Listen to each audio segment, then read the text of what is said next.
Hello everyone, today we are going to learn basic Krita tutorial how to blur a layer. So as example, I will create new layer by inserting the image. I will click this image, hold, and then you can insert into canvas.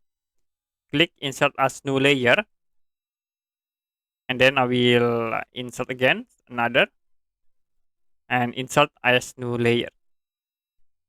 After it, you can move the image into here. And if you want to blur in layer, you can select the layer. Like I will use this big box layer. You can go to filter, click blur, and I will use Gaussian blur. Now you can increase the point in here in horizontal radius and vertical to make blur on the layer selected. If you done, you can click OK.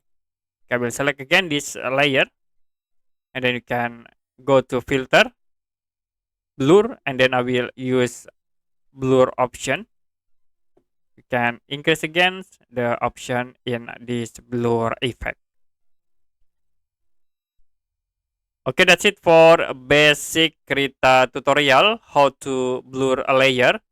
If you have any question about tutorial, you can comment below this video.